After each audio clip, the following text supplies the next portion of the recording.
Hello. Good evening. Hello, everybody. The LXV show is live again. Good evening, fellas. Evening, buddy. All. I hope everybody's well and safe and keeping warm because it's brass monkeys out there. Tonight is a flaccid Freeshit Friday show. We have 200 mils of juice to give away and you ain't even got to come on. Good evening, people in the chat. It's good to see you. How are we doing, fellas? Yeah, we're doing good. I'm just. I'm doing fun. It's been a nice day. Nice and quiet. A nice day in retail. Black Friday. Black Friday, eh? Black Friday in retail. Gotta love it. You know. Yeah. With a shop that's closed, you can only answer phones. Yeah, joyous. So. Excuse me. That did tickle me. Good evening, everybody. Evening, everybody. Matty, thank you. Flaccid Vinny, yep. I'm back. Candy Bowain, hello.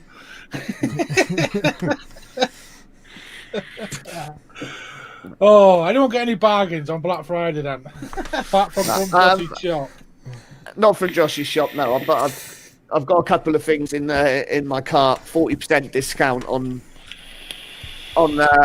a nice Ralph Lauren jacket and a nice new pair of Timberland. Basically half price, man. Like you can't really not buy it. Like, you know, it's sort of criminal like to leave it, sort of, you know. So, us Brits, man, we love a bargain. Well, got me a couple of games. I mean, that was it. We're constantly convinced to buy stuff that we don't really need, by it being a bargain and that being a reason to buy it. Like, you know, obviously it's ridiculous. You think about it, because I'm still spending 60% more than what I would have spent if I didn't buy it. So, you know, it's yeah, that's a good point. You know, it's one of those things. Something's only a good deal if you actually want it in the first place. Yeah, I mean, otherwise, buying something you don't really want is not really kind of been conned. I mean, I know how much got sold today. A lot got sold today from the company I work in alone. Like the amount of sales we did today was quite huge, really. I know we hit a lot of records, so we'll take that. Loads of tech websites crashed as well today with the limited stocks of the new consoles that have been on. Like some places had limited stock, and today was the first day in like a while. So quite a few websites. Exactly why I always wait a year before I even think of buying the latest console. Yeah. I'll wait for the Slim. It is the original Xbox. Look at all the shit that happened with that. What, the original one? Sorry? What, the original Xbox? 360. Oh, 360, yeah. Not the original, the 360. Well, I mean, the original was great because they designed the case to fit the components, whereas with the Xbox 360, they designed the case and then they had to cram all the components in. That was the main issue that was wrong with it, and then there was all the other shit with the red rings. Or they ordered the wrong size motherboards for the controllers and ended up with the Dukes, which were like that bloody big. Yeah, I mean, the Xbox 360 wasn't exactly Microsoft's strongest product.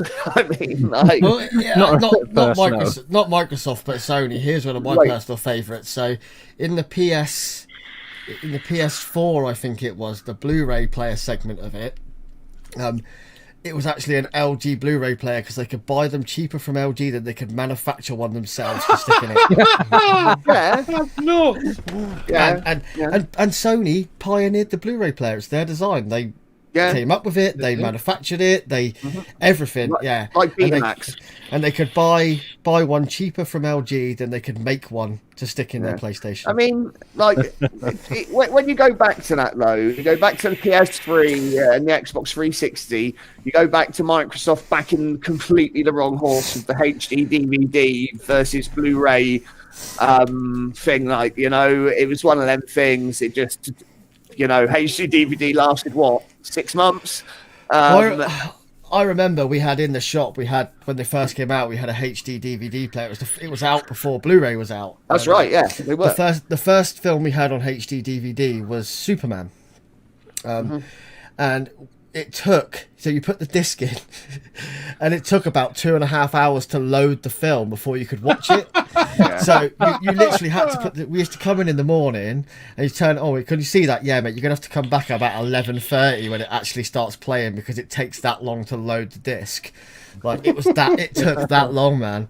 Like, yeah, I mean, the thing is, HD DVD was just it was just poorly, it was rushed out. I think Sony did the right thing with that, and they actually just held back and released. But we've seen there's similar things played out in history with the VHS and Betamax. yeah. You know, we've seen it, like, you know, it happened before. And Before my time, thank God. well, I remember Betamax. I still remember seeing Betamaxes in video rental shops and stuff when I was a kid. Like, there was the option. Yeah, there was like literally, you know, there was a handful of stuff available on Betamax for a few months at one point. But yeah, it's one of them things, isn't it? I suppose they just backed the wrong horse on that one. Blu-ray, of course, still being the preferred HD sort of media, really. I mean, everything's gone digital now, but you know, if it's got a disc, it's Blu-ray. You know, so. It's one of the things. Most PCs don't have a disc drive on them. Mine hasn't. Like, hasn't got an optical drive on it. Simon's right there. Go back further. CDI from Philips or laser discs. Yeah, they were massive, weren't they? Oh yeah, the original. I can't remember what they were called. There was the laser disc, but there was these big, massive gold. Discs, like they were fucking huge, like 12-inch records. They were, and they came around like a little while before DVDs and stuff, like quite a while before that. Like, you know, it was crazy. But same as mini disc. I mean, look what happened to that. Mini disc was the best format that didn't work, man. Mini disc was awesome, unbelievable format. It should still be around now, man. I had a Sony mini disc player, and I had a mini disc. What do you call it? In my stack. Hi-Fi. Yeah, in my hi-fi, I had a mini disc. I had a mini disc stack on that as well, because as soon as it came out, I realised how great it was, and then it just died out. MP3s, I think. Yeah, really killed it off. Yeah, it did, mate. That's what did it. And now it's gone completely full circle, and people are buying more vinyl than ever because they realise the quality of MP3 is fucking shit. Well, yeah, most of them are like compressed down, you know, and it's a lot of it. Like vinyl, the actual quality of it, with decent stylus, through decent speakers, for a decent amplifier. Oh, it's like anything you've had. People are used to listening to shit through Bluetooth speakers and stuff like that these days, you know, more than anything. I don't think there's a really great amount of people that have got hi-fi systems, really, compared to what they used to, say, 20, 30 years ago. Every house had a hi-fi of some sort. But yeah, it's crazy the way technology moves so fast.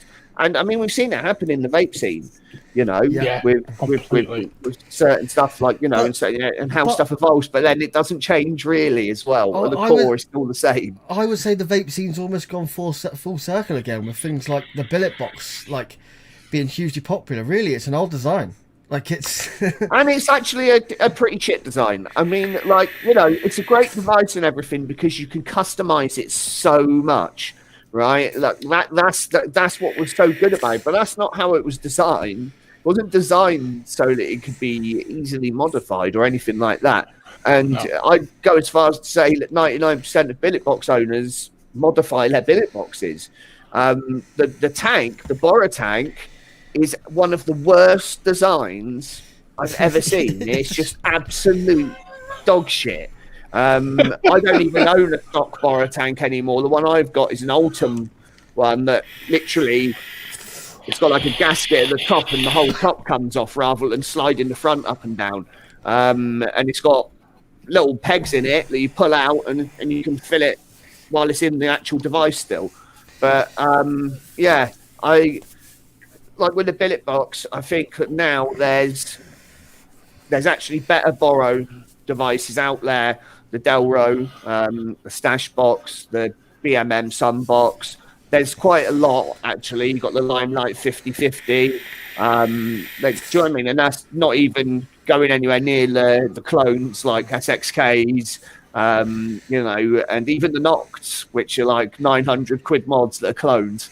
But like, it's one of these things that like, it's just crazy. Billetbox never said, yeah, you can make a Stabwood version of our mod or an Ultim version of our mod. They never said that.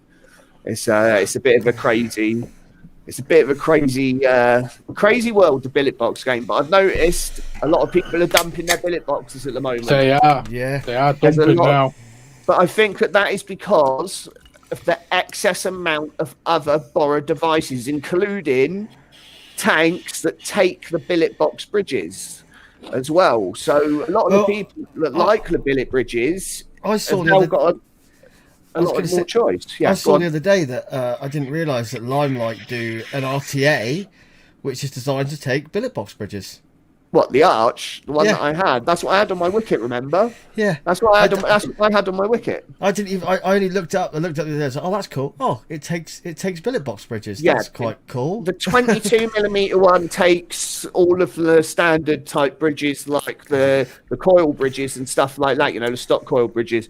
But you need the 24mm to take the vape shell, the panda, the bridge, whatever you want to call it, and the bigger, wider ones like the truss, for example, that just come out from Signature mods. I mean, and Mr. Just Right, just to get that, Joel Robinson as well. I mean, you know, it's one of these things. I mean, the billet box and the whole AIO sort of scene is nuts, where people like you get like a 300 quid billet box. And it's worth like they'll put so much stuff on it. It's worth like 1,000. Like, do you know what I mean? Between the panels, I just don't get it. I just don't get it. It's Gucci rights, mate. If you look, right, here's one of the things. Yeah, it's like no, but that's basically what it comes down to. Is people, they're the same people that spend 300 quid on a pair of shoes. And do you know what I'm saying? Like it's that kind of thing that they're the people that they spend a lot of money on stuff in general. Yeah. You get them in all walks of life. We can all go, you know. So you're going to get the boutique sort of high end. And what I've noticed is a lot of the people from the Squonkin and other sort of groups like that, they tend to have all moved over towards the billet box, or the borrow box. As this now, do you know what I mean? The borrowed device sort of market, but it's a big rabbit hole to end up going down. You know, I'm glad I'm pretty much out of it now, because it's just crazy, and a lot of the people are assholes. Yeah, that's right. Well, the dot mission RBA has been out for a while, Paul. There's actually, you can get the dot shell as well for the dot AIO. There's quite a lot of different bridges and stuff. It's mad. You know, it's crazy. There's companies that make more money from selling aftermarket upgrades than I expect billet box do from selling the actual devices.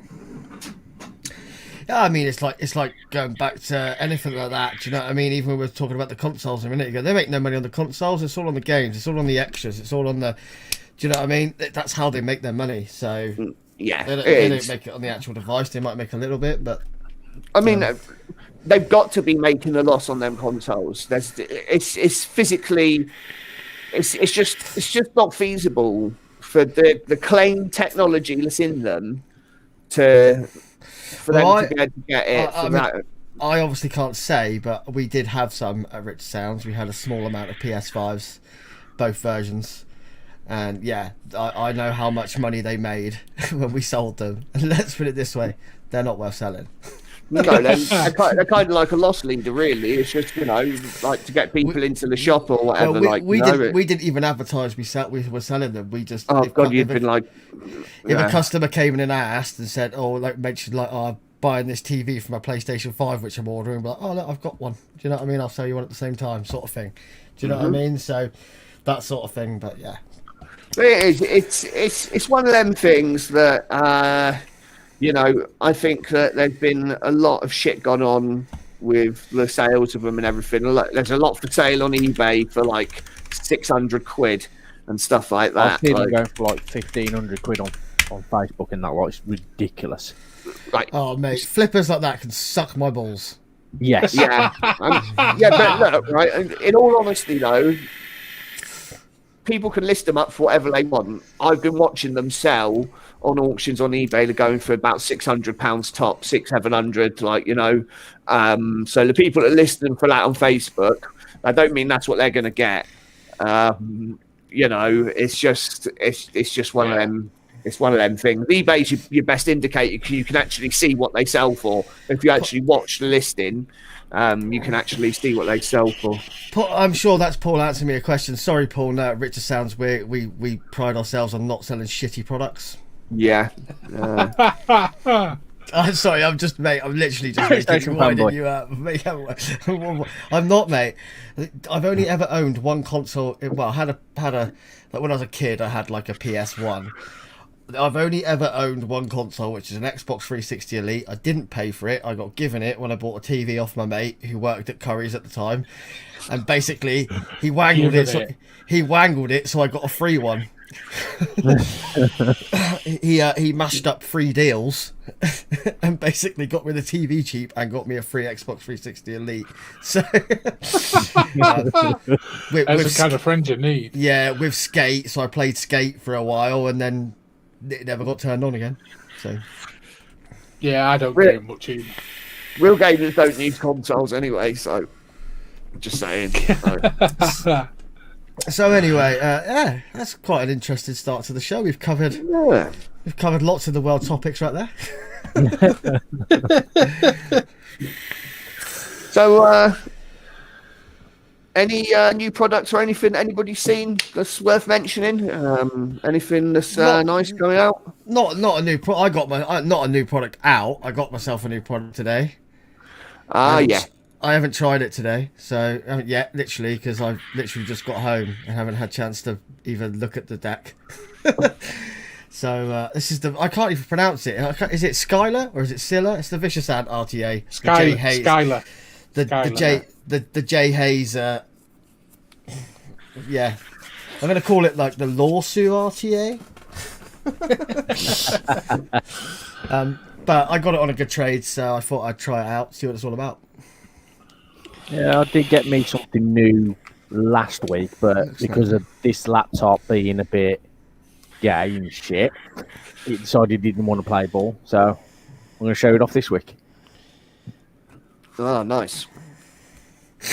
Yeah. My first ever Immortal mod. I'm first Sidefire.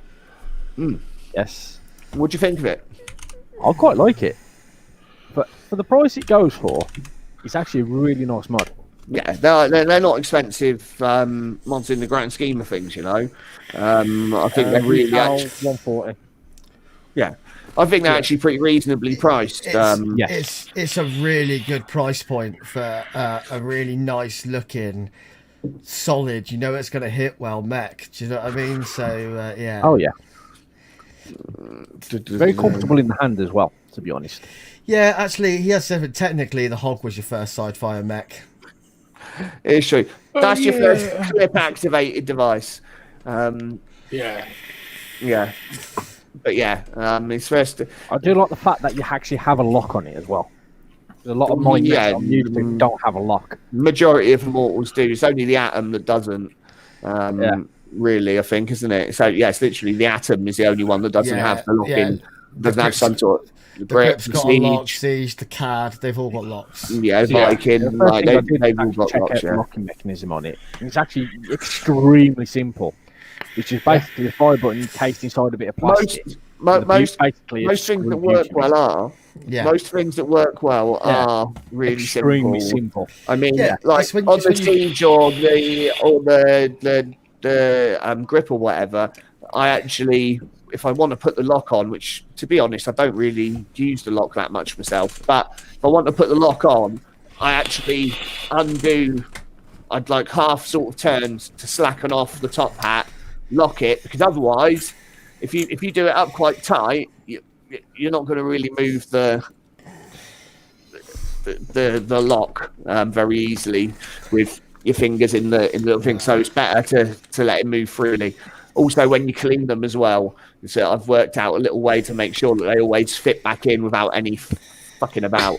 And that's what you do is you put it in and you actually lock it in place while you do it up. Yeah. Right, and that holds the firing pin. It stops it from moving. So you know that when it's done up tight, then it's in exactly the right place. Because I've done it before and ended Obviously, up never watched my on the review back. because I said that on there. Well, I don't watch reviews of products I've got. Like, why would I watch a review of a product I've got? It's like it kind of defeats the purpose, really. Like, It does. you know, like I tend to, for me to watch a review, it has to be me. I'm looking at buying a product, not one that I've already got because I've got early access because I'm on the team. Like, which is what happens a lot of the time. I just haven't bought anything new in a while. Yeah, V didn't even know what the O-ring in the Lycan was for. I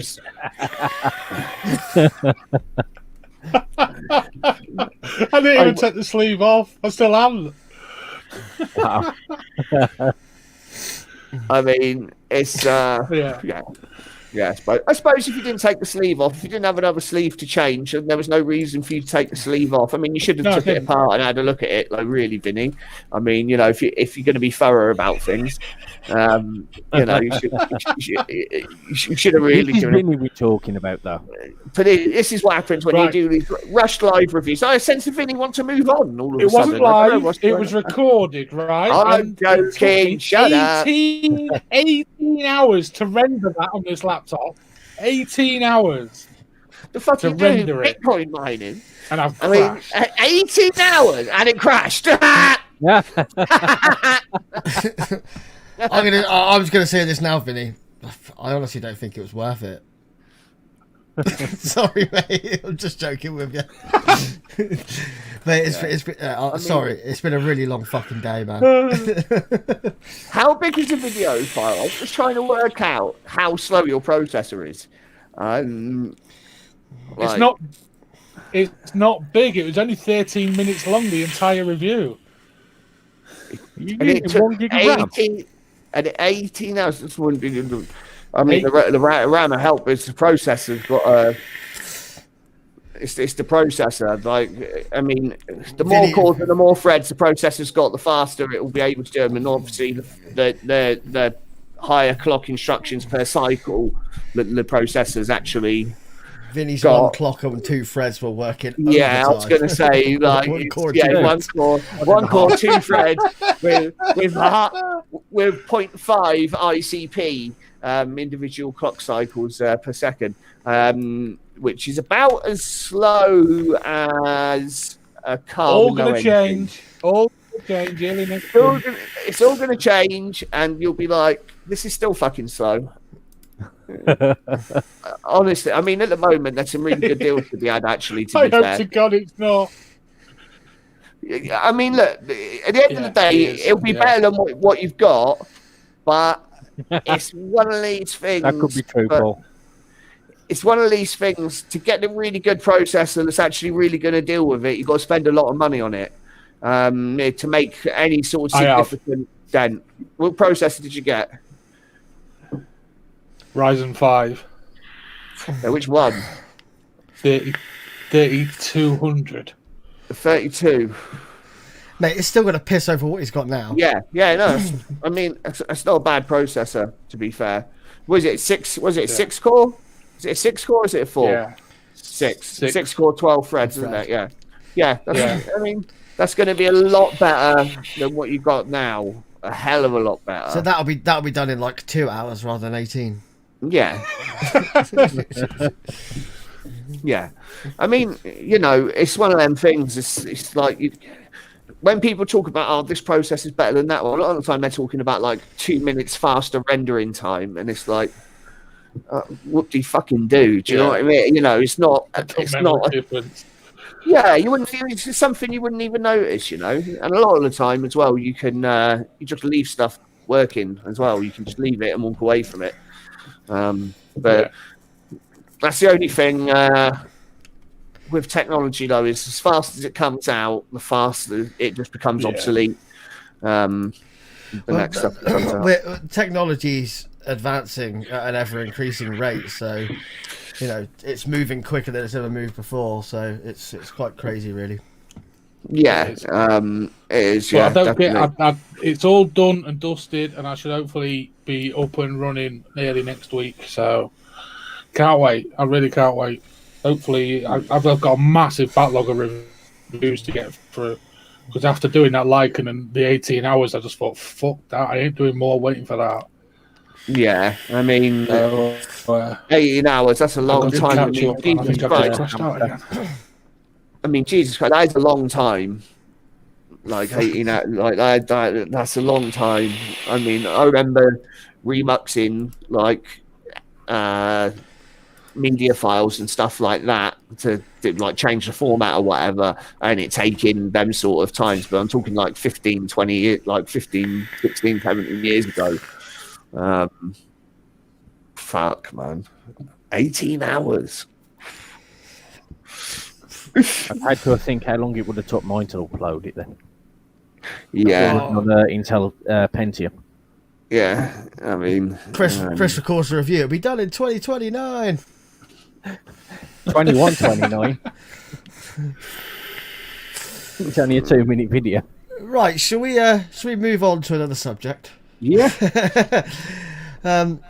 What should we do? Is it too early for the call wall? I think we've got some good discussions on this call wall. We've got some fucking awesome suggestions, and I think there's going to be a lot of cool shit in here. So I think we should move on to some cool wall action. You boys up for some cool wall? Let's do some cool wall action. Yeah, sure. Yeah. Let's do some cool, because we've got to do some free shit later. So yeah, we've got the free shit.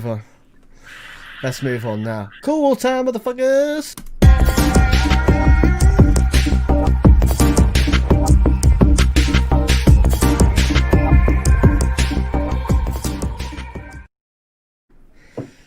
That bumper needs to be longer, man. I need to make it longer. Yeah. So this week's cool suggestions are from Mr. Sub-Zero himself. So he's given us five quite cool suggestions. I don't know where to start, actually. I think I'm gonna start with. Well, actually, we've got a couple of squonks, haven't we? Yeah, there are a couple of squonks there. So let's start with the what I think is the prettier of the two squonks. Go on then. Which is the Kronig. Ah, the As soon as you said prettier, I knew it would be a Kronig. I mean, that was actually my 21700 Kronig, my original one I had a couple of years ago. And I mean, if you haven't actually seen a Kronig before, or know anything about them, go and have a look on their website. But basically, this really, for me, is just like a really luxury kind of boutique item, because the way it comes in the presentation box and everything alone, and the attention to detail and everything. I mean, first of all, the mod itself is made out of a solid piece of aerospace grade aluminium billet. And it's literally all one piece. It's milled out, and the machining is absolutely amazing on it. I mean, like, the tolerances are like so good, it's unreal. And then you get two doors with it. So you get like one, the black coated aluminium billet door, and then you get the stabwood one, which isn't just a stabwood door. It's actually an aluminium billet with a piece of stabwood bonded to it. It's nothing is done on the cheap, and the doors actually, they slide in rather than magnets holding them that way, so they don't come loose. You get with the 21700, they're 12 ml square bottles that you get with it. I'll put the picture up again so people can see. So yeah, there's like, a bottle next to it. Yeah, and you get, like, that's actually got a travel cap on it. You get a travel cap so that you can just pop a spare bottle full of juice in your pocket. The 510 on it's the Modog 510, which they've made some changes to, but it's also got, I think it's 19 gauge solid silver contacts that are made by a jeweler in Belgium. They're actually like, and the box that you get it in is more high end than what 1,500 quid tag watch comes in or whatever. It is insane. I mean, you know, like, and then there's the whole thing of how hard they fucking hit. Like, literally, it's the hardest hitting squonk. You can put a regular RDA with a dual build in there, and it doesn't arc all over the place. They don't leak. It's just an absolutely amazing product. Now, to even get one, you've got to go on a randomizer just to get onto a list. And then you get an email and you go on and you choose your mod and the extras and this and that and the other that go with it. So it's not just something that you can go and buy. You can't just go and search online for a Kronig and find one in stock. I mean, you know, once in a while I'll get an email saying, we've got a list, we've got 5 mods. You know, like, but a lot of the time they're making batches of like 40 or 50 at a time. Yeah. They're not cheap. But, you know, by the time it gets here, you're probably talking about 300 quid. So it's I don't think that's bad for something that's made with that level of detail. That's my point. And I've owned 4, I think now. I think I've owned 4 now, yeah. And it's one of them things. Like, every time I get rid of one, I instantly regret it. Seller's remorse. Yeah, definitely. Yeah. But at the time when I've had to get rid of something, and they hold their money as well, used. That's the other thing, is that, you know, there's not a lot of people that have got them that are willing to let go of them. You know, and yeah, they're just very, very, very nice. Very nice, very, very well made mods. I mean, obviously, it's like I say, if the reason that you don't like squonking is because of silly little bottles and silly little holes that your fingers don't fit in and stuff like that, a lot of that is alleviated with this mod. Like, you know, for a relatively small mod for a 21700, it's actually got quite a big. So, do you know what I mean? And also, when you put your thumb in, the door doesn't come off with your thumb and shit like that, because it slides in, and it's on the opposite side of the mod as well. The door is. It's on the back of the mod. So when you push the bottle, it doesn't push the door out or any. It's nothing like that. It doesn't click when you pick it up because the magnets aren't in straight and all of. It is a very well made piece of gear that. Yeah, it's one of them products. I think that I think they'd sell for twice as much. I think they could charge twice as much for them, and they'd still sell just as many. Personally, but maybe not go that far, but they are very well made and very well designed. I'll definitely agree with you there, and they do look awesome. You got to bear in mind that people will pay 600 quid for a Frankie, mate. Exactly. Right. People have paid 600 quid for a billet box of accessories, and I'd much rather have that. Yeah, I mean, I do like the stab wood on it. It does look well made as well. Yeah, but this is the good thing about it, though, Chris, is you've got the stab wood panel and the aluminium billet panel as well. So, like, that doesn't show that in there, but you've also got one, and they're pretty much indestructible. I dropped mine a couple of times on concrete with the aluminium panel in, and it didn't have any marks on it at all. It's like they're really well made, really well made, and they're simplistic for design, and I just think that it's one of them things as well that not a lot of people even know of their existence. Like, it's one of them mods, like, you know, that is so obscure. I've never actually heard of, to be honest. Then that's not a surprise. But that's why I say it's a boutique type product, like, you know, it's you know, a specific target audience. I mean, you know, you see loads of people saying, "Oh, you know, we got silver contacts or silver plated contacts or whatever in a mod." I mean, these are 999, 20, like 19 gauge thick silver contact strip. in them. That's, like I say, that's made by an actual jewelers and as hallmarks and everything. It's you know, it's another level of quality, I think. Yeah. But yeah, I think you've definitely sold it there, Andy. That's yeah.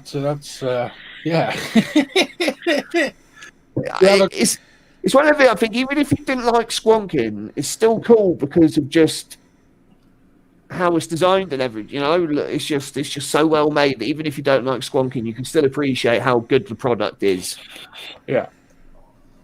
I mean, I'm just having a quick peruse on the website, and like, even when you go on the website, you can't just go, like I said, it just says, well, we cannot meet demand for our products, so we sell them in a way that might be unfamiliar to you if you're used to the standard retail. It's just like, yeah, it's this is how it is. And screw you.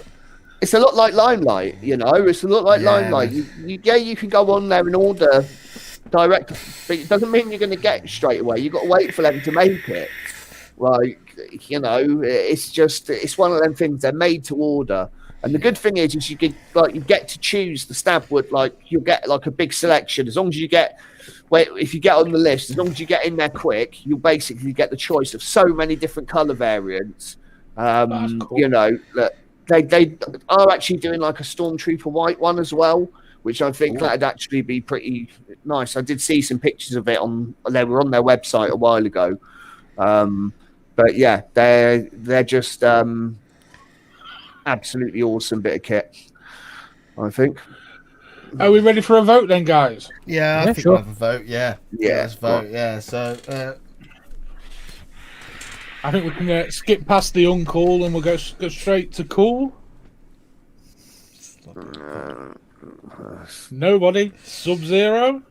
it's going Sub-Zero. Yeah, for me, Sub-Zero. Cool. I mean, for me, it's kind of like that. It's kind of like the vaping version of a Bergen bag. Like, you can't just go and buy one. You have to almost be invited to buy one or lucky enough to get to buy one.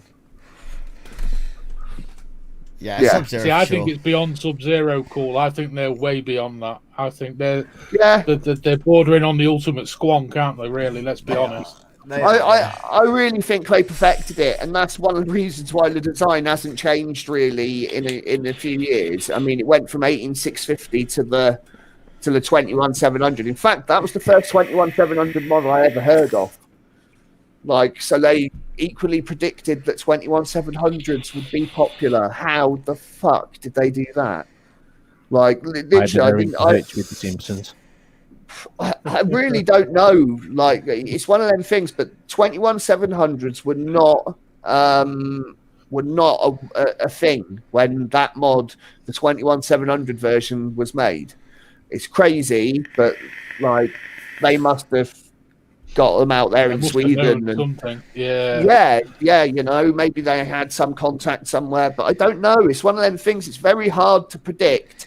And a lot of companies carried on making 2700, and you know, people just hoping that a 21700 would fit a lot of the time, just jamming it in there. But yeah, is that the category? Is it?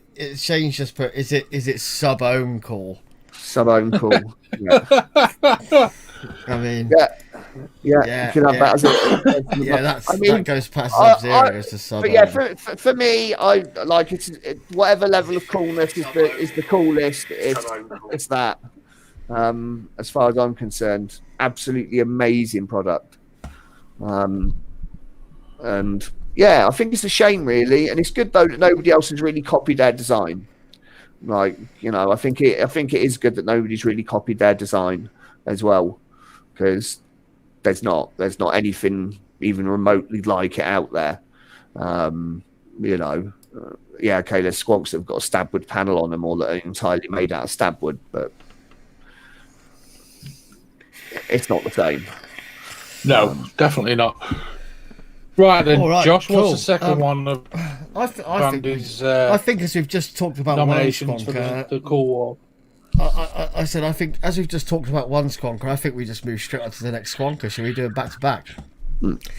So another high-end squonk, really. Another one that I know Andy's a big fan of. So this is the and one I personally love as well. I've not owned one because I'm not into squonking as much as to pay for this, but the Vicious Ant Spade.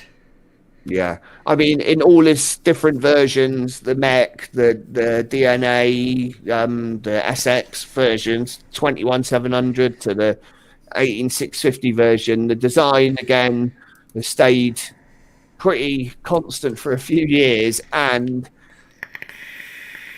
for me, it's the proprietary bottle change system that they have that really makes the squonks from Vicious Ant do you know what I mean? Like stand out from the crowd. It's actually the bottle slide in and out. They've got a proprietary connector, they just don't leak. And you also get with it, you get a keychain. It's like a little barrel keychain with Vicious Ant logo on it, and you unscrew it, and there's a spare bottle in there. And it's like I say, it's their own proprietary bottle system. And the other thing that I like about it as well is it is one of the only mech squonks that actually uses the body of the mod to ground for the actual circuit. It doesn't use a contact strip. It actually uses it goes through the body of the mod, so it is actually a full mech in that way. Do you know what I mean? Like I wouldn't say that they're amazingly hard hitting the mech ones. They're not piss poor, but they're not really aimed at. Vicious Ant products aren't aimed at people that are vaping super hard hitting. No, you're only going to get a 24, especially on the 21700. You're only going to get a 24mm RDA on it anyway, right? So that tells you something that they're limiting it to that. Yeah. But I just think that it's like the Vicious Ant Spade is nice. Shane, I mean, mate, I've owned quite a few of them, and again, products I really regret getting rid of. I mean, I had one. I had the DNA 75C, the 21700. Do you remember Expo? I remember Expo. You walked in, and you were just the first time I'd actually ever met you in person. We'd been friends for a long time, but it's the first time I met you in person. And you walked in, and you were like, Josh, I dropped my fucking spade at the train station, and now you're like, now I don't fucking want it because there's a mark on it, and I'm super pissed off, and that pissed you off for the whole day, man. You were so annoyed about it the whole day. I got rid of that particular one afterwards, but that was like from the first batch of Stormtrooper white ones that they did, and the serial number was 007 on it as well. I mean, like it was just so, it was just so fucking cool, and it's very, very similar to the picture. That's not one of my pictures. That's just a random one. I'll put it back up again. Like that's literally what mine looked like. I mean, that is actually really cool. You had the DNA 75 version, didn't you?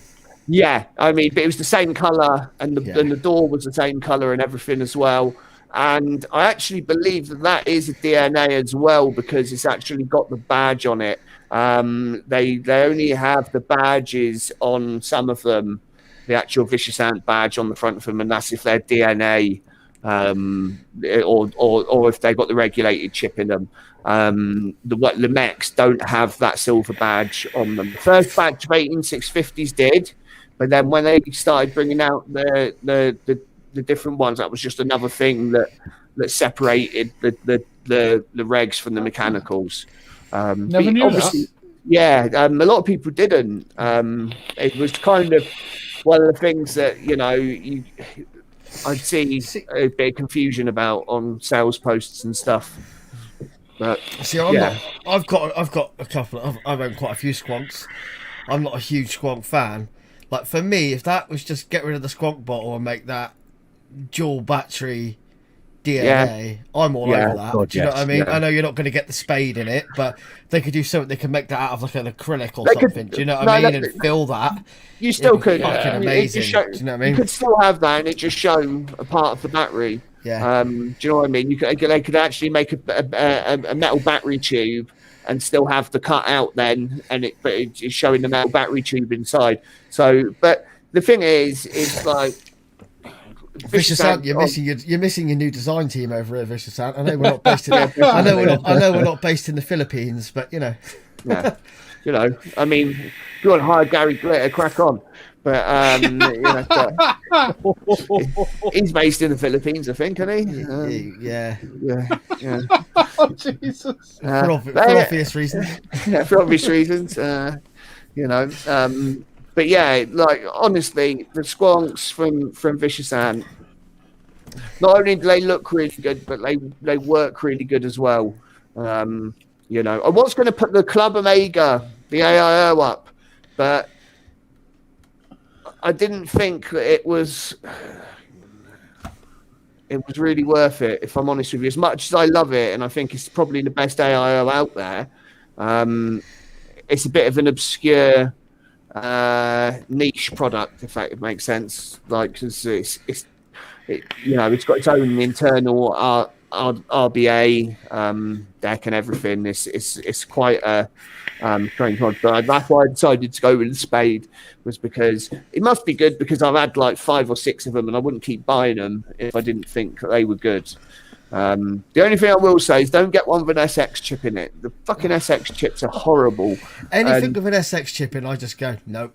And do you know what? Thank God for Evolution and their great returns policy, because I got the 18650 SX one because it was actually rated at 100 watts rather than 75 as the DNA Cs are with the single cell. So I thought, I'll go with Axis at 100 watts, but really it's not really 100 watts. It's just boost and stuff. It's just bullshit. But anyway, literally, I put the RDA on, and every time I hit the fire button, it was changing the resistance every time, like by quite a lot. Though it was going up from like 0.25 to like 0.8. Like the thing is, what it's trying to do is read actual resistance all the time, and it can't do it properly. Yeah, but it should just lock in, and I mean, like, but the die code chips do that. They read actual resistance constantly, so you'll see it change when you're vaping it, because the resistance does change. No, when what it's I mean hot. is though, yeah. I mean, depending on the coil material, the amount that it should fluctuate is not really that much. Plus, most DNA mods, any mod that's got temperature control, you actually lock the resistance in anyway. Yeah. But like the problem that it was a 0.25 build, and I'd press it and it'd say 0.8, right? And then I'd press it again and it'd say 0.6, and I didn't even have to. I'm talking about just touching it like that, not in between puffs, and it being like 0.2 higher, like, and do you know what I mean? Like, which is normal. But it just kept every time and asking me, "Have you put a new atomizer in?" So I said to Evo, I contacted Evolution, I spoke to them, and they said, right, let's speak to Vicious Ant, because it wasn't a cheap product. It was like 370 quid or something. So like, they were like, right, let's speak to Vicious Ant. Vicious Ant wanted me to send that mod, which I'd had a day, right, back to Evolution, along with the RDA that I was using, and the build still in it and everything, and then send it back to the Philippines, right? And then test it, because they said there was no way what I was saying was possible. And Christian with a K, I think, that does the returns. Evo, he's good. There's 2 Christians. Christian with a C and Christian with a K. And he was just like, do you know what, mate? He was like, fuck it, just send it back. He's like, we'll deal with Vicious Ant. Like, we can't expect you to deal with that shit. So thank God for Evolution and their good return policy, because otherwise I've got a funny feeling that would have just been a Rebel Vape situation. Like,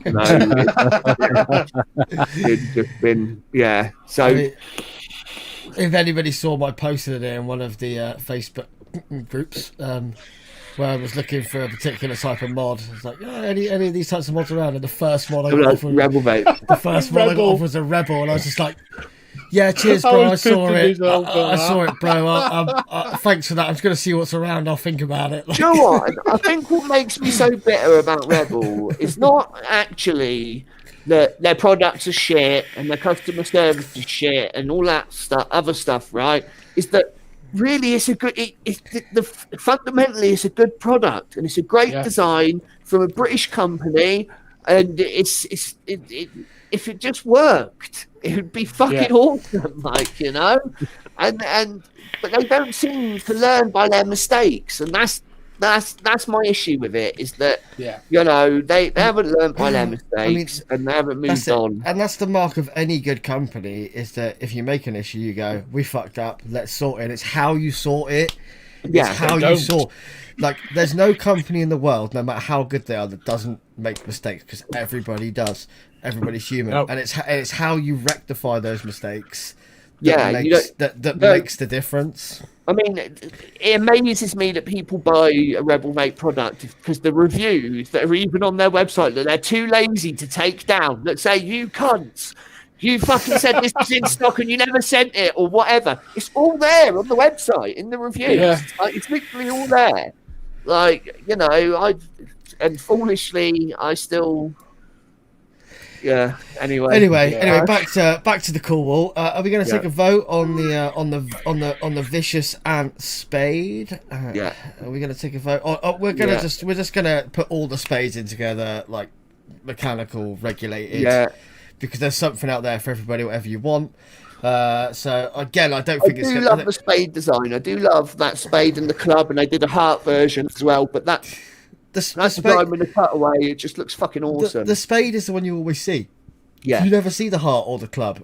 I had the club Omega, and I don't like the diamond. The diamond's just boring. No, the diamond looks boring. I don't know what it is though, but there's something in there about the card symbols there that just kind of, I don't know. It's a lot like with the Purge and Suicide Kings and stuff like that. They're, really, when you look at them, they're kind of like card. They're like class, I think, compared to those other companies, the schools and everything else. It's just a bit. You expect to see someone in a casino with one sat next to them as they're playing poker or something, don't you? It's just that little bit of. If James Bond vape would have one of them. Yes, yeah, he would. Sort of thing. He'd be vaping on something like that. Yeah, he'd have a vicious ant spade and his Aston Martin. Yeah. So, anyways, so we're not going to go uncool. No. We're going to go. Who's going cool? Marshall's because it's a squonk, but that's it. If they did it as a dual mod, no squonk, it would be Sub-Zero personally. Yeah, but we could have said the same about the Chronic that we just all voted was. Yeah, but that looked really nice. Yeah, okay. Well, I mean, I'm going to go Sub-Zero with the spade. Yeah, I'm going Sub-Zero as well. With it. Vincent? Vincent on the board. Vincent voted cool. Yeah, Vincent voted cool. I voted cool. So it's on the border. So we'll put this one down to the chat. There's not a huge amount of you in the chat tonight because you're all. Where the fuck is everybody? Yeah, come and hunt you all down. Yeah, hunt them all down and pull some. We'll put it down to the chat. I mean, Shane said I own one, so definitely Sub-Zero. Anybody else? Anybody else got Nick's put Sub-Zero? And used cars is something I've not really sold, but I did used to sell double glazing. Among many other things that I've sold in my lifetime. Nick said Sub-Zero. Shane gives us Sub-Zero. Jonathan J. Baxter says cool. I mean, I think it's floating. It's floating on the edge. Put it in between. It almost needs a set. I reckon it can go. It could either go on the cool wall if we had an actual wall, like really high. Yeah. Or it could go on the Sub-Zero wall, like closer to the edge. Or it could go on the line. Or it could go on the line in between. It goes on the line in between. That's where it goes. Like if that's Sub-Zero, right, and that's cool. I mean, Nick has just said he's technically part of LXV. So he's voted Sub-Zero, so it's 3-2. So yeah, but he's not on the show. Paul voted cool as well, but we're just ignoring him. Yeah, there you go. All right, so it's on the edge. It's on the edge. We're going to move on. We're going to move on. We're going to move on. It's a shit guitarist and a shit band. It's on the edge. Yeah. Right, so we're going to move away from. We're going to move away from mods. We're going to move to an RDA, and this is one that I definitely expected Andy to pick. And I think we spoke about this just before we came live, and I said I didn't know what sort of version you meant, so I went with the OG. But we're just talking about it as a whole concept. So the Apocalypse RDA by Armageddon MFG is technically an Armageddon MFG product. It's not an Immortal product. It is. So the Apocalypse, and that's an original. Let's have a look at B4. Well, actually, no, that's a B4. All right, well. So that's not. That's a generation 2 B4. But it looks similar. Yeah. You know what I mean? Yeah. It's not a gear. It's not it's not a 25. That it's is a not this, that, 24 millimeter. That's the B4. That's actually the gold on gold. This is one of the rarer ones. That's a 24 karat gold plated all the way through. That one. So I picked a beast right there. Look at that. Yeah, I mean, I've actually got that one. I've got all of them. But you know, it's for me. I've said it before on there. I mean, you know, like, have RDAs got any better really since that? I just don't know. I don't think they have. I think that things have been different and changed around, and some companies have got better and this and that and the other. But really, I don't know. It's like the goons kind of disappeared. Like, look, it stood the test of time. I know you've got one, but it's the goons. I've only just got one back, and I do love the goon. Like, it's only nowadays I'm realizing how fucking airy this motherfucker is. Like, do you know what I mean? Yeah. Here's the thing, right? The goon was designed by a coil builder. It was designed specifically for wide coils, right? And by that I mean wide wire builds, which is why you have that really wide clamp for each side, but you put both under it. Now that I've got a set of your staples in here, so quite a wide. I mean, you're going to struggle to see that, but quite a wide coil. Your 14-ply staples is quite a big chunky coil, and it fits in here perfectly. Do you know and what I mean? that's why you get. Ooh, they sound lively. Oh yeah. You want to see it go properly with some juice on it? Yeah, I mean, it's one of them things that I think that really, although other RDAs and stuff, have come out, and some people might find them better, you know, what I'm going to say is in 4 years we'll see if they're still selling. We'll still see if they are still being used, and people are actually crying out for different versions and stuff all the time. And you know, it's one of them things. It stood the test of time, and it was a very hard act to follow for Ariel, I believe. Right, the Apocalypse, after doing that as an RDA, right. What the fuck do you follow that up with? They followed it up with the Rapture, which wasn't really that popular for various reasons. It's because they deviated too far away from that design, I believe. It was the reason for it. And then the Redemption came, and that was, you know, almost as good. I do love the Redemption. It's a little bit more restrictive, can fit smaller coils and stuff in it, but I do like the Redemption. But the Apocalypse, for me, it still is popular now, probably more popular than it was. No, I don't actually believe that the Asgard does piss all over it. I really don't. I've owned quite a few Asgards. The Asgard is a very basic. It's very hard to get bad flavour from the Asgard, so it's idiot proof. Right? Yeah. Now, it's one of these things, you haven't got a lot of room to change anything around or anything like that. Whereas the Apocalypse, you can use that, the 24 millimeter. I use that as on series mods.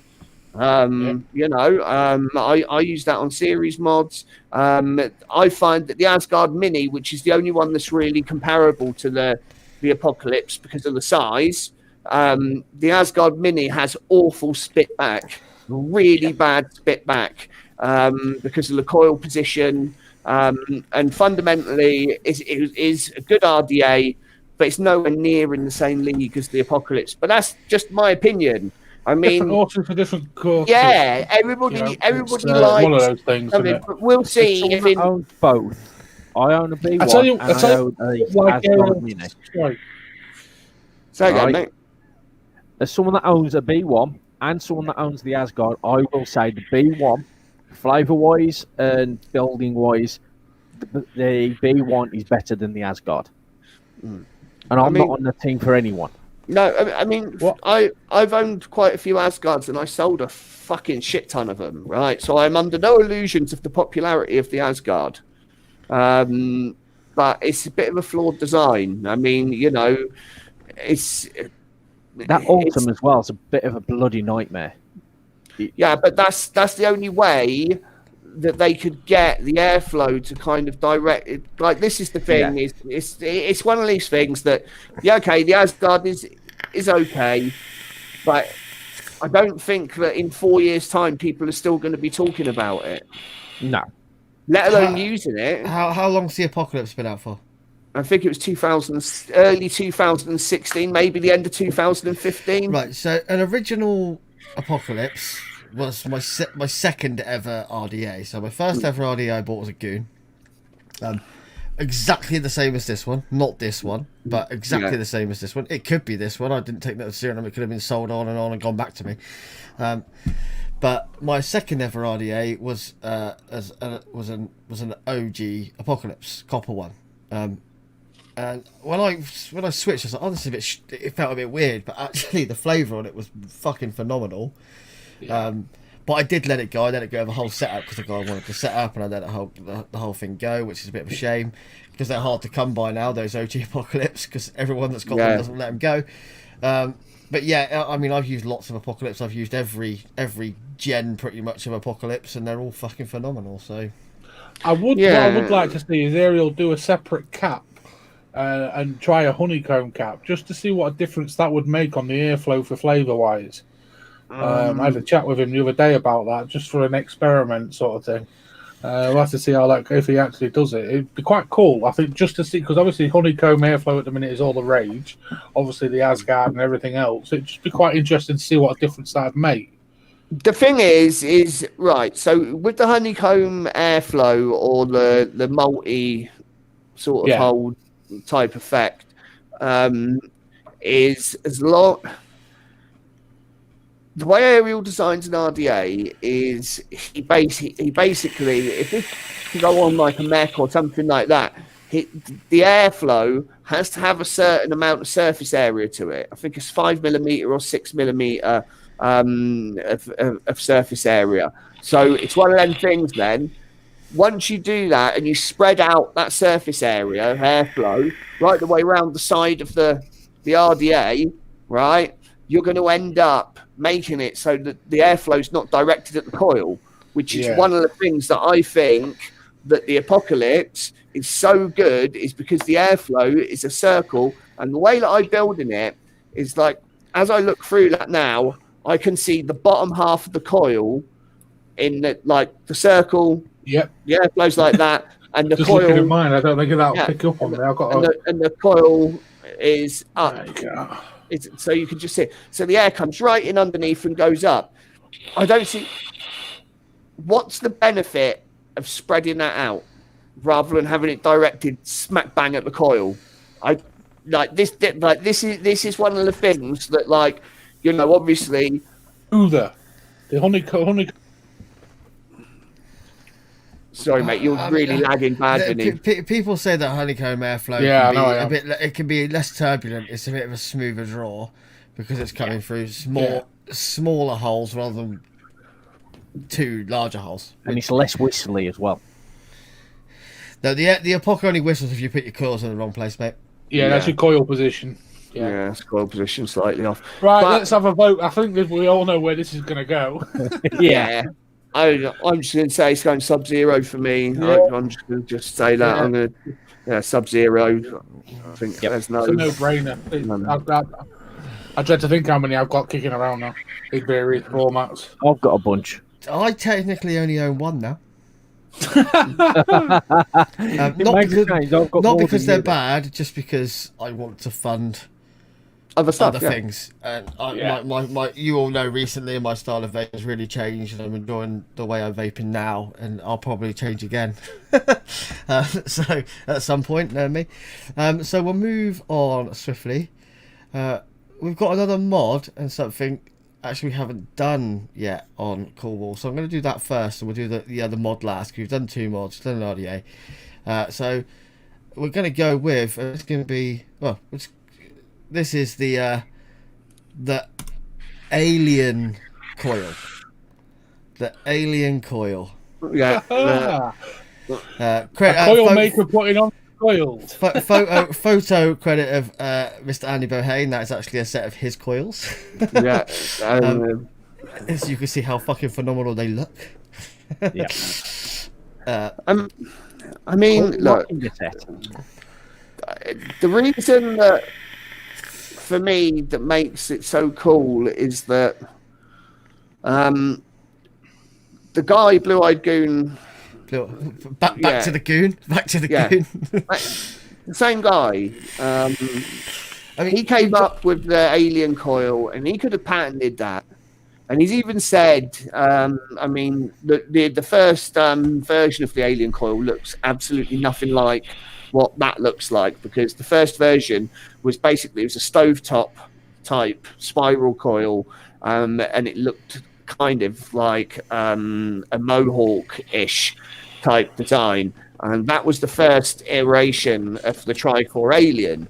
And I think it was just a trial by error, and something went wrong one day while they were making coils or whatever, and they discovered it by accident, because I don't actually think it's too intricate and too clever for a regular type guy to, do you know what I mean? Like, that's the sort of thing you'd expect some sort of savant to work out, because I'm sure it's like got stuff like, it's like, if you understand anything about maths and multiplication, the Fibonacci sequence, and loads of other different things that come into it, there's like, it's literally that 3-to-1 ratio, and the way that works, even all the way up to different ratios with more cores and that, it's mathematically. I was going to say, the whole point of it is it gives more surface area, but more slight gaps as well, doesn't it? For the juice to get stuck in, it almost has a slight wicking effect itself. Does that make sense? So you've got more juice in there, you can get more. That's the whole point of it. See, and I'll be honest, I'm just reading what Shane's saying there. See, right, look, this is what I've noticed as a whole. People that don't tend to notice the difference, or don't think that an alien's better than a fused Clapton, and the people that don't tend to notice the difference with some RDAs being better than others because they're vaping at a certain level that they can only see it being that good. Like, they can't see it past that sort of point. I mean, Danny from Cloud Island, whose favourite build is a fused Clapton, to him, it doesn't taste any different using a fused Clapton to a frame stapler or to anything else. So to him, he just uses that. Well, of course it does. I think it does. Loads of other people think it does, but then you get people that don't. And they're the same people that would probably sit there and say, well, I'm going to drink Carlin Black Label because it tastes exactly the same as Stella. I don't see the difference. We all know that there's a big difference, like in the taste of it. Tastes like piss. But some people, they don't care. Like, it's one of these things. But what I think, look, right, the guy actually made a post on Instagram a few years ago. I actually reposted it in Vape Them, which is now the LXV Lounge. And I reposted it, and it was like him talking about it and saying, I could have patented it, I could have done this, I could have done that. He was like, but look at the amount of people that are now putting food on their table that are using that design. And he's like, vaping the way it should be, it's open source, ideas shared between everyone. And I don't know, it's just inspired that build inspired so many other builds and so many people to build coils. If it wasn't for the alien, I wouldn't have wanted to learn how to build coils. I saw it and I was like, wow, that is the... Do you know what I mean? That just looks incredible. When I first saw it, I was just like, what the fuck? Like, like the way that it interlocks together and everything. And then my mind was working. I was like, how do they keep the wires flat? Why do the wires not twist? Why? And that's what initially gave me my interest in coil building, was that. I mean, I was more interested in learning to build that than I was in any other build, and I just can't, it was like a mission. And that then, though, when you look, the same guy came up with loads of the other coil concepts. I mean, the vaping world we owe a lot to Goon. If you don't know who he is, check him out on Instagram. Blue Eyed Goon 83, I believe his Instagram handle is. Yeah, 82 or 83. 83. But you just search Blue Eyed Goon, he'll come up. But I mean, I think his name's Dwayne or Shane. Yeah, off the top of my head, I can't remember now. Dwayne is fucking. Well, I can't remember his name, but Dwayne is the other coil builder. There's quite a few, but Blue Eyed Goon has I mean the industry has a lot to owe him for what he's done really for vaping. Without him, we would be so far back. Right. Okay, so if you go back and look at all the cloud comp sort of stuff as well, right?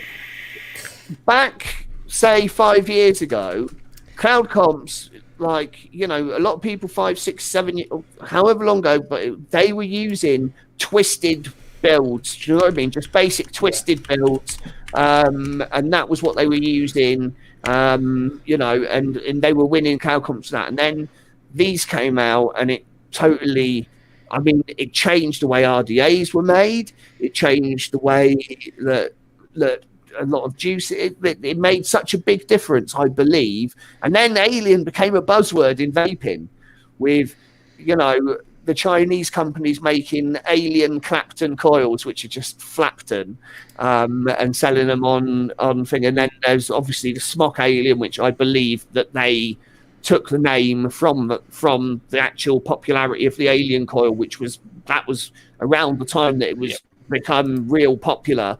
Was around then as well. So I think it's one of these Sean, there you go, that's it. Yeah, Sean Hart. Yeah. Sean Hart is good. Yeah. And it's like I say, it's just inspired so much. And then you've got people that have got coil companies.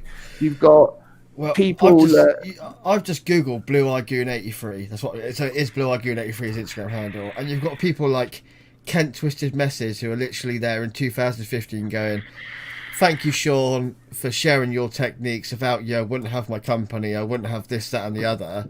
Like 100%. Without, like I said, without him, we wouldn't have half the stuff we have nowadays. So it's kind of incredible, especially in the hobbyist side of vaping. That's what it's about. And he was really that first hobbyist side vapor. He's a pioneer. He's like, in my opinion, he was a pioneer of the rebuildable side of vaping. He was an absolute pioneer in that. He made it so then you were getting these wider profile coils. So RDAs had to be made so they had wider post holes and stuff like that for you to be able to get them in the decks. The shapes of the decks have been changed over the years to accommodate that shape coil. And it's like, that's one of the things I think is just the overall influence that that's had on vaping alone gives it that Sub-Zero cool status, in my opinion. I just think that it's just one of them. I still remember having RDAs with little posts with the round holes in them to accommodate the round wire that people were using.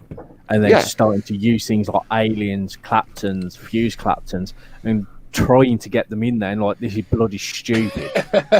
No chance. But that was like, so a lot of people used to drill out. Used to drill out the post holes. Used to be. I mean, the common thing was drilling out the post holes and stuff. And go back to Kent Twisted Messes. He, like a lot of the time, the redesign of his RDAs and stuff like that were just really. They just made them bigger. They made them have. Sorry, my headset's dying on me. But yeah, like I say, it's one of them things. It was just like a catalyst, I think. Like that event happening. I'd love to know.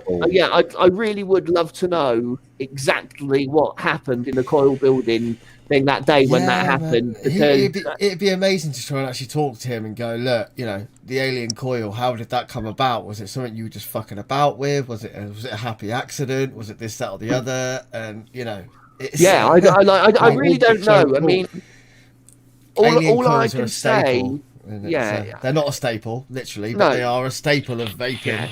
I mean, it's one of them things. I think that I don't know. Like, I really would love to know, like, have been a fly on the wall that day just to see how they actually came up with it, because common sense dictates there was an accident. because of the way that you actually make the wrap, the decor, and you take it off. I think they just made the Clapton, and then as they went straightening it out, they pulled the wrap off, and they were like, I wonder what that looks like if we wrap that round. Do you know what I mean? I wonder what that'd be like if we wrap that round the thing. And they tried it on a fused Clapton, and they tried it on a tricore, and it's just, you know, I think it was just something that initially might have been an accident, maybe. I don't know. But either way, it's had a sort of magical ripple down effect. I mean, like Chris has just said, could we try and get him on the show? I was like, oh, we can ask, but I think actually he's a really quiet guy. If I know, he doesn't. I think he's a bit of a recluse, isn't he? He doesn't do, like, I've never actually seen. I don't actually know what he looks like in person. I've never He's seen not him. like M Turk and Grim Green and the rest of them type guys. You know, he's not. He hasn't got like a big YouTube thing. He had an Instagram account. Yeah, and that was where. And this is for what? Sorry, Andy. For the guy that come up with a lot of these coils, he doesn't even have a coil company where he sells coils. No, you can't buy a set of his coils. He doesn't sell coils. He just doesn't Mental. himself. Yeah. It's kind of like the way he said it was like, that's my gift to vaping, was kind of how I got the post, the one that I reposted off. If you look on his Instagram, Josh, you'll see like there's from a few years, and he put the first alien coil picture on there, and it's a really obscure looking coil. It doesn't actually look, and he goes, and there's a whole thing like that he says about it all, you know, like this is the first iteration of the tricore alien coil. And he sort of goes on to explain a lot about it and why he left it open source and never patented it. And I just like, that's just something that always just struck me as an admirable quality. I mean, look, people make jokes about patents and stuff like that, you know, and it's in reality, you know, if it's your idea, you should patent it, right? Like, I'm not going to go too far down that one, but like, you know, at the end of the day, if he would have patented the alien coil, I don't think as many people would be using them as what they are, because everybody would have had to pay or whatever. Do you know what I'm saying? Like, you know, I don't think it'd be as widespread. I was going to say, I lie, he actually has got his own company now, but there's not making coils. He's the owner of 99 Wraps, who have got the RDA out. You look on his Instagram, you see it's, Sean Hart, designer of the OG LP 1.5, 25 Goon RDAs, coil concept creator, Alien Coil, Tusker Coil, Indented Coil, Arch Clapton, and some others. Doesn't even credit them. Do you know what I mean? Yeah, www.99wraps. I mean, trust me, like, guys, if you're into vaping, go and follow him. I mean, the guy's got 91.6 thousand followers on Instagram, which isn't a lot, but for a guy that keeps himself quiet, that's quite a lot. For a guy a lot of people probably haven't heard of, and they're using an RDA that's named after him, that he designed as well. Like, this is the thing, he's not an egomaniac. He's not like, you know, you get some of these people in the industry and they are complete egomaniacs, you know. And I mean, to me, this guy, he likes to make coils, and I would say he makes coils more for the art of making a coil and taking an amazing picture. You look at his Instagram is just filled with amazing quality shots. Like, if you're into that side of vaping, the whole, like, let's take some photos, like his shots are phenomenal. Obviously they're all of his products, all of his coils, but the guy makes some crazy shit, like stuff that's like, how the fuck did that come out of your head? That's what I'm saying. Like, yeah, I mean, you know, like, that's why for me, I don't know, unless he's some sort of savant, do you know what I mean? Some sort of genius. Which he isn't. A lot of vapor guys, that's for sure. For me, in the vaping world, the guy's a genius. Yeah. I mean, definitely. I've always said this about Goon. He was actually, like, when I first got into like rebuildables and stuff like that, and I was like, where the fuck did this come from? Like, googled it, found out it was him, this, that, and the other. Had a Goon RDA, and it's just like, how does this guy come up with this shit? Do you know what I mean? It's kind of crazy. Like, it would be really cool to get on the show. Yeah, I mean, like I said, I think impossible. Yeah, I think I think we've probably got a better chance of getting someone like fucking Jay Hayes on the show, in all fairness. Got a better chance of getting Freddie Mercury on the show, I'll try. But like I said, I'll happily send him a message. If it's something you guys like to see, you know, we'll ask anybody. We're not afraid to ask anybody. We'll ask him. They can at the end of the day, they can only say no. Yeah. or they, God or they go, bless. it's gonna cost you, and in that case, it's not going to happen because we haven't got any money. But Yeah. you know, Right, let's get back to the vote on the alien coil. Should we even bother here? it- Sub-Zero? Yeah, It's beyond Sub-Zero. it's yeah. beyond Sub-Zero. Sub-Zero, and if you guys don't agree, then Bollocks to you. you don't know. I'm not saying, but what you don't understand is how it changed the world of vaping. That's how cool it is. It just made my computer lights all turn white. Get just gasm. I mean, seriously, even some of his round wire builds. Yeah. What this man can just do with some round wire is insane. I was just looking at the one on his. What is it? Shot of the Roy RDA. Yeah. Those coils look awesome. I mean, I finally found out what he looks like, and he just looks like a really see it. normal, cool. Oh, he's a like- great photographer as well. Like, Yeah, you know, amazing he is a great photographer, photographer. You Man, know, how do you get shots like that out of a heated up coil, dude? That's insane. Like, you won't be able to see that properly, but look at that. yeah, I know. I Yeah. mean, look. And Like, that actually, I believe that is actually a Clapton that is alien again. Like, so it's like a throwback photo. It's been ages since I've spun a drill. Dad life is great though. Like, just does that the fucking fun of it. Do you know what I mean? Right, let's move on. What's Andy's next move on. one then? So last one, guys. Just sticking with us. It's really the Cool Wolf's always such a good section for me, man. It's always such a good section. I love it. It is a good section. We're going to go back to the mod and one of my current personal favourites. I'm really glad that Andy's picked it. We'll go with the Limelight Mechanics Wicket. Sorry, it's a really bad photo up, Big. But Yeah. do you know what? I'll just do it this way. Hold on. How do I do this shit? Hang There's your one head. way Hang your where- head, Shay. There you go. When it focuses, There you go. Yeah, you got the clear, sparkly one. I've got the girly one with the artistic tubing button. Yeah, that's nice.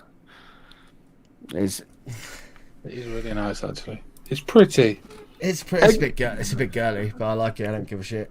Coming from a man that owns a Tiffany blue dot mod with a fucking What pink nod? Petra. What's a mod nod? What's a mod nod? That's what I want to know.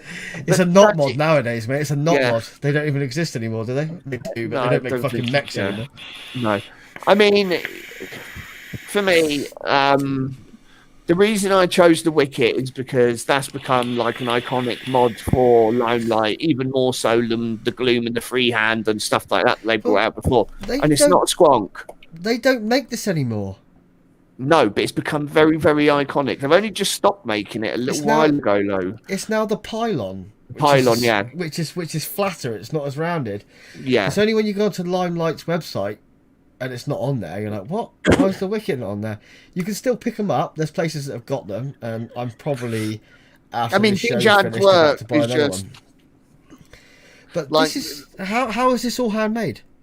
Yeah. I mean, this might not because of the materials, but it's all it's handmade. and it's And it's made the, in Siberia as well. Like, Serbia. Serbia, that's the one. Yeah, I mean, you know, it's another company that there is a company that does do mods that's in Siberia as well. Can't remember who they are now off the top of my head.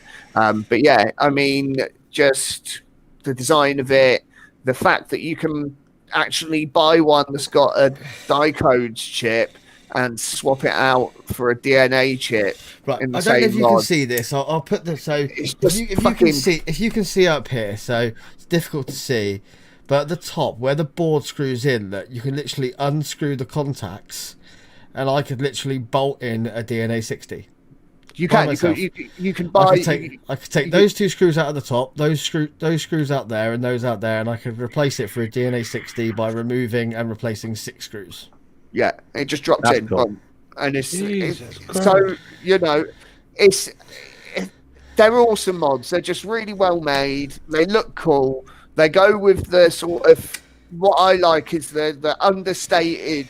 For me, just something to be absolutely cool like that, it has to be understated, classy looking, and well made, and not something really that you can just buy off the shelf either. Again, it's another boutique product. It's another specialist niche area of vaping. I'm currently trying to buy a second one. And unless I want to pay a lot of money for it, I can't find one, which is really annoying. I mean, this even second hand cost me not a lot less than retail, because you can't. They hold their money, they hold their money well. Someone did offer me one the other day, but it was a full Ultim one, and I'm not the biggest fan of Ultim. But stabilized piss, as some people would call it. But you know that Ultim. You know that Ultim quality would be awesome, but it was in the States, and it was like, I'm not getting it from the States for a colour that I don't particularly want, if that makes sense. Yeah, So no, I get it, but the good thing about an Ultim mod is that you can actually match quite a lot of stuff to Ultim, like, you know, because all you got to do is have an Ultim drip tip, and pretty much any RDA or RTA or whatever will go on it. You know, and I actually like I would really, because the juices that I vape are tank crackers. You know, they do break glass.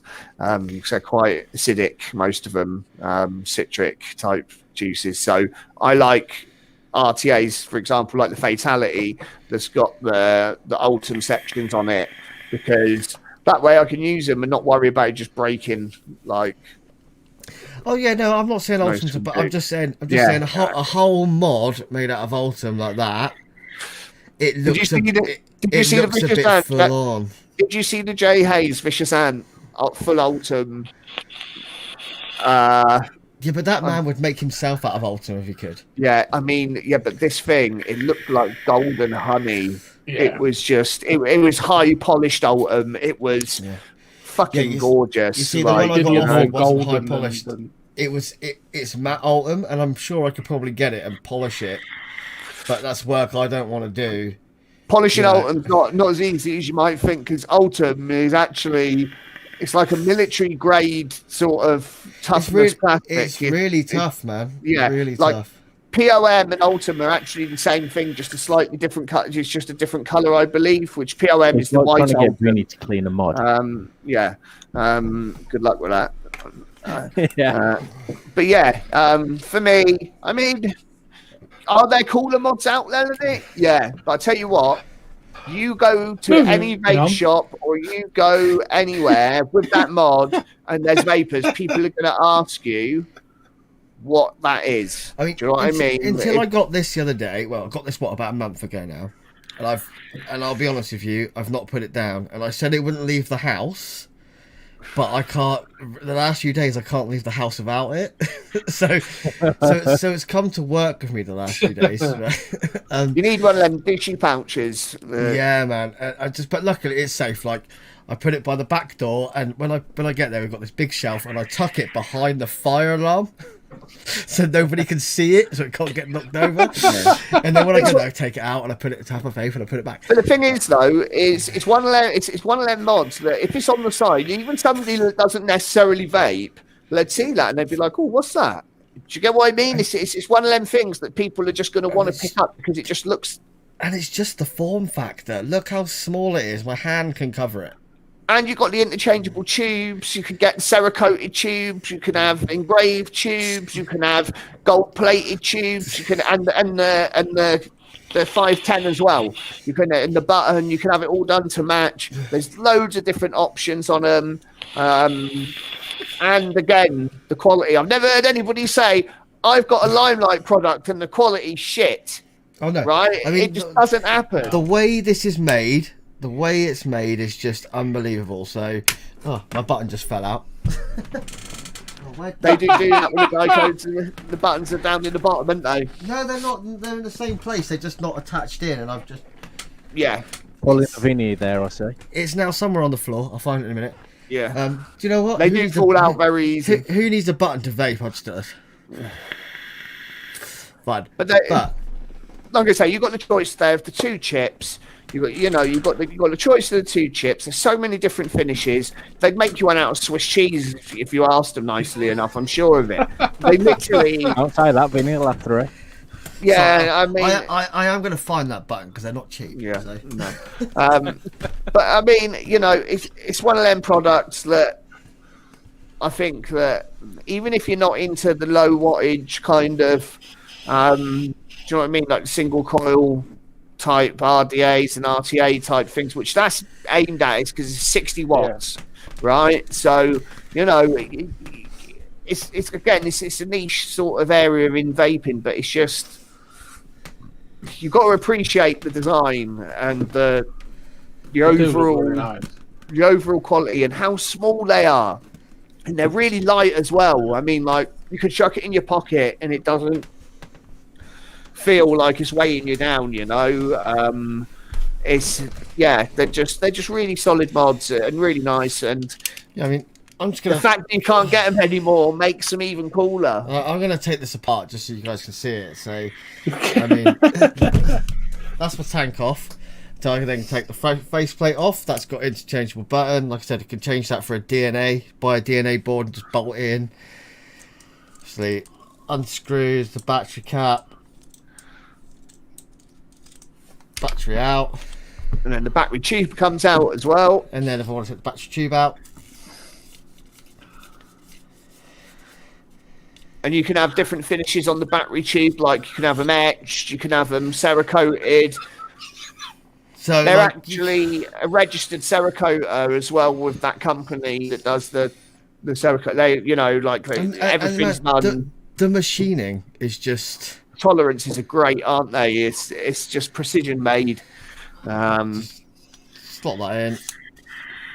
Tighten it up. No, like that's a tube going into. Battery back in. Might as well change my battery while I'm at it.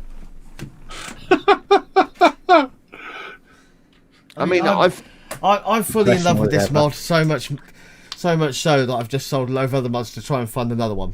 Because mate, 6 months ago I had a few of them and I sent quite a few to America to a couple of mates out there. You offered me one, didn't you? You said I'm selling this. I was like, and you were black PRM one. And you were like, Josh, I don't think it's your style. It's only 60 watts, this, that, or 75 watts. And I was like, nah, you're right. It's not my style at all. People always assume because the majority of what people see of me in the vaping is mechs and RDAs and you know what I mean, low builds and this and that and the other. People think that's the only sort of type of vaping I do, but I don't. I like all the different sides of it, other than the pods and mouth to lung shit. That's not vaping as far as I'm concerned. But it's one of them things that I don't know. I think that these type of devices, these low wattage, low powered, small form factor devices are great for when you're out and about and you're around other people in the public. Keep your mechs at home.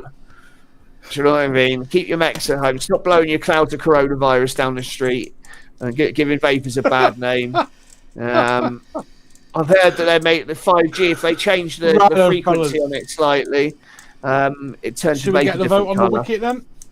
Yeah, go on then. No need to ask me, you know where it's going. Yeah. In the bin.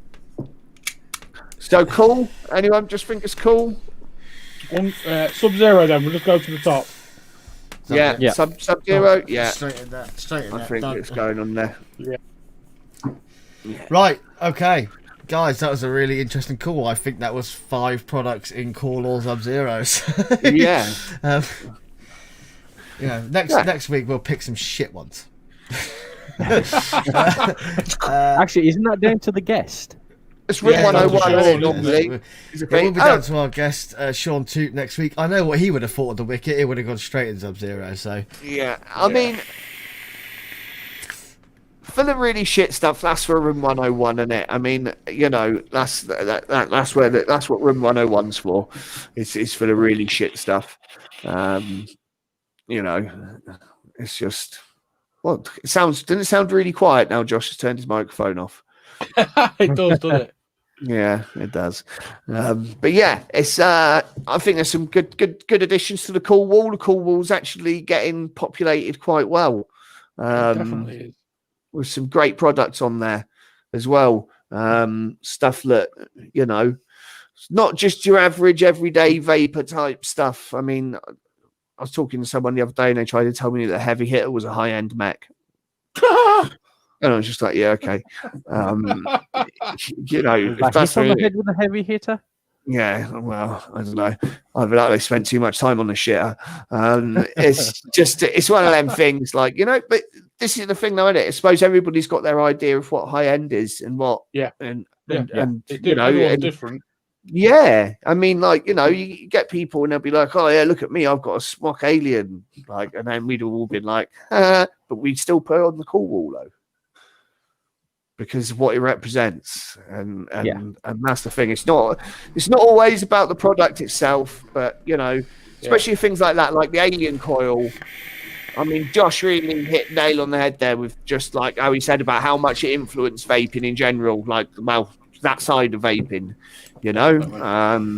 It's one of those, some good additions. So, has anybody got anything that they would like to put in room 101 this week?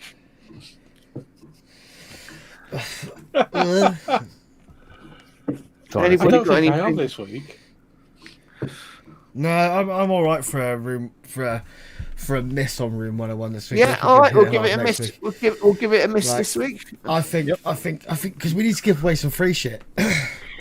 I was just thinking, Josh, with us having so few tuned in, I might actually move it and put it in the LXV Lounge group. Oh, that might not be a bad shout.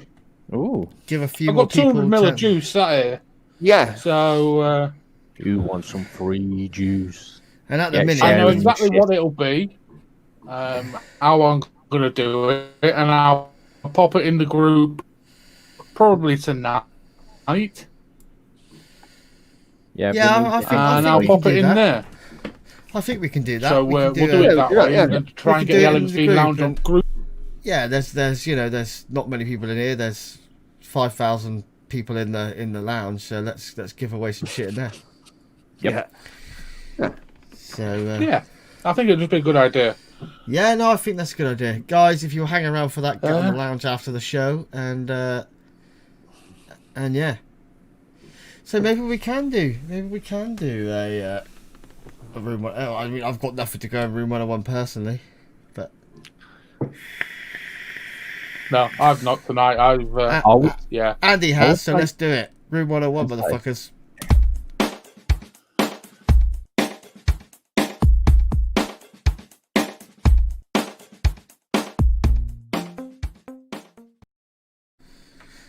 I don't know why I made that music so happy. Okay, so no, I mean, like, yeah, it should have been like Satan's music or something, right? So, what I'm going to put in room 101, or what I want to put in room 101, is all pod devices. And the reason for that is they're fucking shit. There's not one good thing that I can possibly say about them. They are about as much use as a handbrake in a canoe. They're just, it's become one of them buzzwords in vaping. It's a pod system. We've now got 200 watt fucking pods. I mean, like, piss off with that shit. Do you know what I mean? Like, if it's a pod, fair enough. Can we clarify what you're stating as pod first? Well, anything anybody calls a pod. If they call it a pod, then it's shit by definition, because it's not good enough to have its own thing that it is. Do you know what I'm saying? So they've got to try and disguise it as something else. So therefore, if it's a pod, it's not a pod. It's even shitter than a pod because it's pretended to be a pod. Why the fuck would, like, do you know what I mean? Like, that's just, like, it's just insane.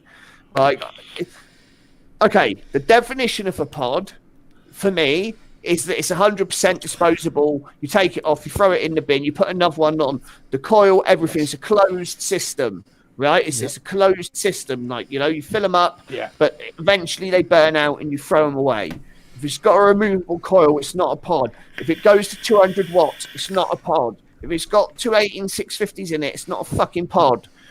But if you're calling it a pod, that means that it's a weak product, right? and you're having to piggyback off a buzzword like the pod, right, to try and get some traction and to get people to look at your device. Because some people are like, oh, I only use pods, but really they're using a 200 watt fucking all-in-one or something. I don't. Yeah. So, yeah, Smock with a 200 watt real pod mod. I mean, like, you know, what the fuck? That thing was fucking horrible. Yeah, I mean, you know, It's always a bit as well. I know that Smock, they bring out some strange products and stuff, you know, and they always have done. They've always been a bit out there with their designs and stuff. But what I'm saying is just like, you know, just, yeah, like pods, just in general, I think that they're just shit. They encourage, especially disposable ones, 100% disposable ones, with Nick salts in them, 20 milligram Nick salt disposable pods that, you know, kids are getting old off and stuff like that. They're more attractive to that type of vapor, you know, and I think that there's no actual real serious vapors out there, or people that have actually managed to quit smoking that use devices like that. You know, I don't think you'll ever quit smoking. It's a good transitional product. That's the only good thing that I can say with pods is they're a good transitional product from smoking to vaping. But it's the people that have been stuck on them for 2 years now. Like, you know, it's like, for me, that just totally ruins it.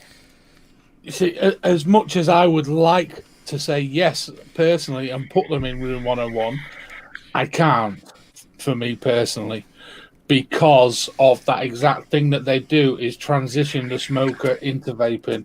That, for me, is the big reason why I couldn't put them in there. Right, so that's actual genuine pods, though, right? Yeah, that is actual genuine pods. If you look at the stats in America alone, yeah, I mean, I know how much we hate Juul and what they've done. The amount of turn from smokers to vapors is phenomenal. You're talking in the millions. It is actually crazy how many it is. But like I say, we hate them because they're cunts, and I don't like that word. Yeah, I wouldn't exactly call them cunts. They lack the depth and warmth. I would call them that. They very nearly single-handedly ruined the vaping industry. So that, in my head, they deserve that C word. But yeah, I personally couldn't put closed pods in Room 101. I don't know what you two guys think to Andy's suggestion. Not the original closed pod ones, but all these other pods that aren't really pods. That's what I was more getting at. What you want to put in 101 is that companies are calling them pods, but they're not pods. Yeah. Right. Yeah. That's different. Yes, that can fucking go in. Yeah. That's kind of what I was getting at. Me off. Basically, if it wasn't for the buzzword pod, it wouldn't be fucking happening. Like, do you get what I mean? Yeah, I do now. Yeah. So, like, that's what it was for me. Is that basically? So, what the fuck? Yeah, but yeah. It's the way that they're sort of changing. They move shit out of his laptop. Yeah, they've moved the goalposts of what a pod is, like, you know, and it's just kind of, I don't know, completely. A bit, yeah, it's just a bit nuts. Sorry. Yeah, the Smock RPM 160 is not a pod mod. And to call it a real pod mod is just fucking ridiculous because it's as far away from it as possible. Yeah, it's just nuts. It's absolutely nuts. It's just basically a trend for a sub-ohm tank. Yeah. That's what it's got now, Chris. I just don't agree with them. Don't shit, like they can fuck off. There we go. That's like I said, my previous concern over them is the plastic waste. Yeah. Off the actual pot, well, not pot, the tanks, whatever the fucking want to call them. Yeah. The environmental aspect of them the as well is chamber. Appalling. Yeah, so that's basically why I Right. want to put in room And I 101 think is on that note, obviously that's going to go in 101. Should we wrap up, fellas? Because we've got bugger all people watching us. Yeah, we can wrap up, guys. Yep. For everyone that's still actually watching, thank you very much. It's been an absolute pleasure. We love you as always. Yes. Yeah, thanks, guys. I'll see you later, guys. And we will see you next Friday with another guest. Mr. Toop. So we'll see you there. And yeah, take it easy. Thanks, guys. Love you all. Cheers to all the panel. Cheers, guys. And we'll see you later. Bye. Bye.